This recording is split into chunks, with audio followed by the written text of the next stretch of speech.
Evo, danas obilježavamo Međunarodni dan nestalih osoba. Mi se u Đakovu posebno sjećamo nestalih osoba nakon ulaska partizanske vojske 17. travnja 1945. godine, budući da je iz Đakova odveden do sad još uvijek nepoznat broj osoba koje su bile na popisu takozvanih narodno-oslobodilačkih odbora, OZNE i ostalih represivnih institucija komunističke Jugoslavije. Po našem žrtvoslovu mi smo ustanovili da je na području Đakovštine ubijeno od komunizma negdje oko 2800 osoba, a 1600 se vode kao nestale. To su osobe uglavnom civili i vojnici koji su zarobljeni, znači nakon toga perioda, i oni se i dan danas vode kao nestale osobe. Mi danas kad dođemo na groblje u Đakovo, imate odmah spomenik s lijeve strane, piše ime i prezime osobe nestao 45. godine, onda imamo jedan spomenik gdje piše 3 brata isto streljani 1945. godine. Znači to su napisi koji se zovu kenotaf i to su osobe koje su negdje dalje stradale, a obitelj je stavila njihovo ime na grob da se ipak zna da su ti ljudi postojali. Gdje su oni točno pokopani, mi to nećemo nikad saznati, ali u našem istraživačkom radu koji smo nastavili, mi smo registrirali 50 prikrivenih grobišta na području Đakovštine, gdje je po našem istraživanju broj pokopanih bi mogao biti približan tome. Znači to je negdje oko 1500 do 2500 ljudi koji su pokopani u tim prikrivenim grobištima. Jedno od najvećih prikrivenih grobišta nalazi se evo malo ovdje od nas, to je grobnica negdje oko 50 osoba gdje su ljudi stradali. U našim aktivnostima u suradnji sa Ministarstvom branitelja postoji velika mogućnost da se ova grobnica ovdje iskopa.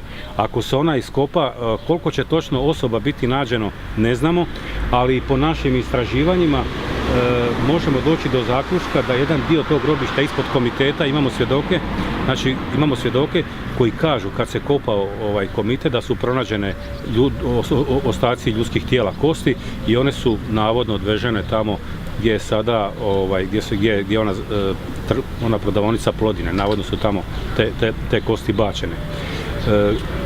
Kada će to iskapanje biti ne znamo, ali uglavnom evo u tom planu je iskapanje još 2 lokacije. To je lokacija kod Imrijevaca, tamo su isto Đakovčani odvedeni i ubijeni, i 3. lokacija je ovdje kod Piska.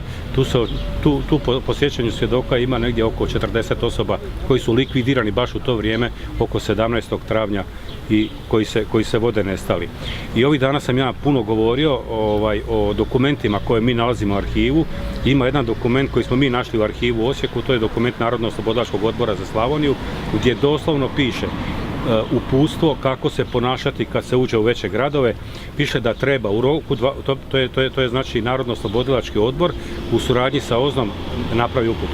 Kaže, kad se uđe u gradove u roku 24 sata, zabraniti kretanje u roku 24 sata, u roku 8 sati uhapsiti osobe koje su na popisu i s njima poslijediti dalje po naređenju.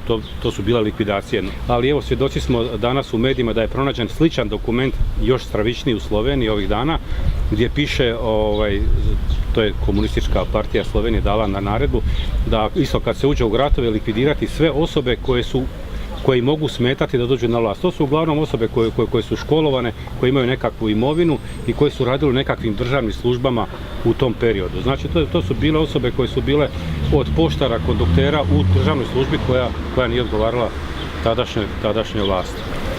U ime Oca i Sina i Duha Svetoga. Oče naš koji je na nebesima, dođi kraljestvo tvoje, budi volja tvoja, kako na nebu, tako i na zemlji. Kruh naš svakdanji daj nam danas i otpusti nam dugove naše, kako i mi